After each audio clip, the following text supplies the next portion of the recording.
je suis Sandrine et aujourd'hui on se retrouve toujours avec Jérôme parce qu'on continue les nouveautés. Il y a quelques temps, je vous avais présenté donc Maître Assassin. Je vous avais dit que ça serait Jérôme qui vous ferait la présentation parce que il en avait envie, qu'il est vraiment fan de cette BD. Donc je vais le laisser vous la présenter. Attaque. T'as dit bouge pas, dis rien. Bouge pas, dis rien. Moi je bouge pas, je dis rien. Allez, vas-y chérie, s'il te plaît. Bon. Bonjour à tous et à toutes. Donc merci de nous recevoir. Non, c'est pas ça. Merci d'être de plus en plus nombreux à nous regarder. Ça fait toujours plaisir. Donc on continue le petit marathon des nouveautés. Donc ça, c'est une nouveauté qui est déjà sortie à un moment, là.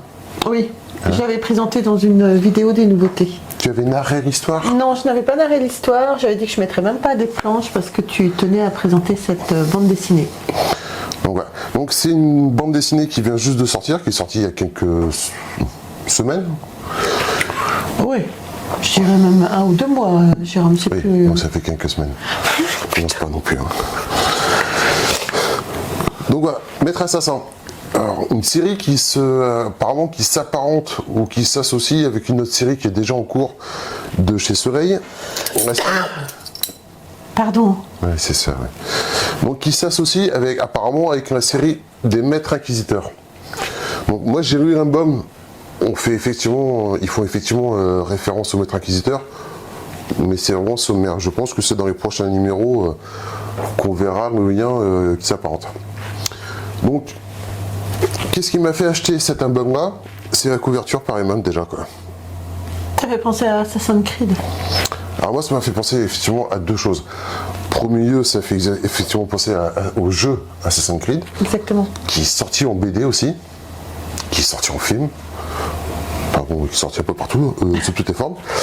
Et une autre BD que j'avais adorée, Le Bourreau. Ah oui, exactement. Ça reprend un peu le même esprit, quoi. Et bon, rien que la couverture, on laisse penser que c'est pas une BD pour les enfants. Pour les enfants. Non, parce que le mec il tient une tête. Ou alors, si t'es un gosse qui écrit ça, les parents sont un peu psychopathes. Oui, faut s'inquiéter. Ou pas. Donc voilà, donc, très belle série. Vraiment, par contre, dès les premières planches, on s'aperçoit que c'est une série quand même assez sombre. Ça se voit dans les dessins et surtout dans la couleur du dessin. On est toujours sur des cases assez sombres. L'essentiel de l'histoire se passe la nuit. Et c'est sympa, on a un peu ce côté sombre, un peu suspense, un peu thriller. Très sympa. Donc bien sûr, le titre laisse quand même deviner ce qui va se passer.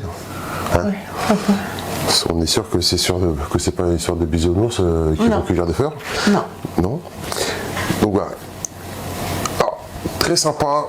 Donc ça se passe au Moyen-Âge. Donc on rentre dans le territoire ou dans le monde que Soleil a créé avec tout ce qui est orques et gobelins, elfes, maîtres inquisiteurs et toutes les séries qui vont avec. Donc on est dans cette époque-là. Le seul truc qui m'a fait un peu tiquer, c'est un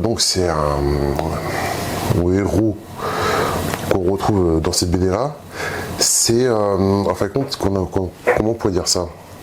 Donc pour ceux qui suivent la série Supernatural, c'est un métamorphe. D'accord. Et c'est quoi un métamorphe? Qui change d'apparence comme il veut. Voilà, très bien. J'adore Supernatural, moi je suis fan. Donc voilà. Donc, c'est ce petit côté qui m'a un peu fait bizarre. Après, ça rend bien service à l'histoire. Ça passe bien quand même. Bon, par contre, c'est très sanglant, c'est très sombre. Moi, j'ai beaucoup aimé. Et en fin de compte, on sait déjà qu'il va y avoir 3 autres tomes. D'accord. Donc, je pense que c'est une série qui va cartonner. Par contre, c'est ça le problème de Soleil, c'est qu'ils font des bonnes BD en ce moment. Enfin, depuis quelques temps, ils font des très bonnes BD. Oui. Et c'est vrai que niveau finance, ça commence à être dur à suivre toutes les séries. Oui. Parce que non seulement il y a beaucoup de séries, enfin, si on prend que cet univers, il y a les nains, il y a Elf, il y a Orc et Gobelin, il y a Maître Inquisiteur, il y a... Qu'est-ce que c'est encore? Il y a les druides, il y a Mage. C'est un peu dans le même univers. Donc ça fait beaucoup de séries. Et le problème, c'est qu'ils sortent... ils ont un flux de sorties qui est assez abondant, quoi. Donc oui, c'est vrai que... Parce que sur les autres séries, il y a plusieurs scénaristes, il y a plusieurs dessinateurs. Donc forcément, ils peuvent sortir un flux un petit peu plus important, quoi. C'est ce qu'on disait sur la série d'Elf qu'on a présenté aussi dans les nouveautés. Donc c'est bien, ça ravit les fans, mais c'est vrai d'un autre côté, niveau finance, je comprends que beaucoup ne puissent pas tout faire, hein, parce que même moi, je suis pas sûr qu'on va continuer à tout suivre, parce que niveau finance... Ah oui, c'est ça. Et puis il y a tellement de sorties, même si on veut vous les présenter, c'est pas toujours évident. On les achète nous-mêmes, donc c'est pas forcément évident, quoi. Mais bon, très bonne BD. Les dessins sont sympas, les couleurs sont bien appropriées, sont bien choisies, ça donne bien un effet sombre de l'univers qu'ils ont eu créé, de l'histoire. C'est assez sanglant, encore une fois. Donc c'est pas une BD à mettre dans la main des tout petits. Non. Oh, c'est pour rire. Pour qu'ils fassent des cauchemars toute la nuit. Mais bref, c'est marrant. Bon, voilà, très bonne BD.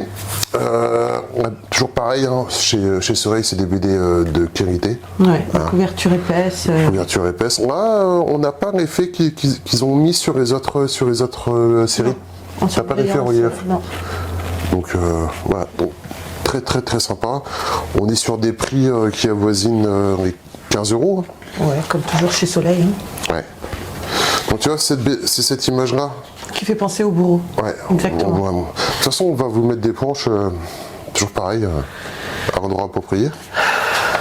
Et Fatigue, ça y est, il recommence. C'est la première vidéo de la journée, là. On recommence parce qu'on n'a pas pu tout finir hier. Et ça y est, il recommence à vouloir me mettre des planches sur la figure. C'est pas grave. Mais non. Tu veux raconter un petit peu l'histoire? Comme ça, tu pourras mettre tes planches. Hein? Vas-y, narre, nous... Donc déjà, ce que Jérôme n'a pas fait. Donc au scénario, vous avez Sylvain Cordurier. Au dessin, vous avez Gianlucia Giulotta. Et aux couleurs, vous avez Arif Prianto. Donc créateur de l'univers, bien sûr, Jean-Luc Istin. Donc voilà, on va vous mettre tout de suite les petites planches donc de Maître Assassin et on se retrouve tout de suite après. Dans son combat pour faire régner la loi sur les terres d'Occitan, Lord a affronté et vaincu la plupart de ses ennemis. Mais une guilde criminelle lui tient encore tête et n'a jamais eu à répondre de ses forfaits. Là où les maîtres inquisiteurs agissent en pleine lumière pour la justice, ils se tapissent dans l'ombre et font commerce de la mort, les maîtres assassins. Donc voilà, j'espère que vous aurez aimé les planches de Maître Assassin et que vous aurez bien compris justement de quel univers voulait parler Jérôme. T'as autre chose à rajouter? Non. Non? T'as dit tout ce que t'avais à dire? Oui. D'accord, bon bah voilà. Bon bah écoutez, j'espère vraiment que la BD Les Maîtres Assassins justement vous auront plu. Surtout n'hésitez pas à nous dire dans les commentaires si vous connaissez. N'hésitez pas à vous abonner, à liker, à nous rejoindre sur les réseaux sociaux. Sur ce les amis, on va continuer la vidéo, le petit marathon des nouveautés. Alors je vous embrasse très très fort et on se retrouve très vite pour une autre vidéo. Bye. Au revoir.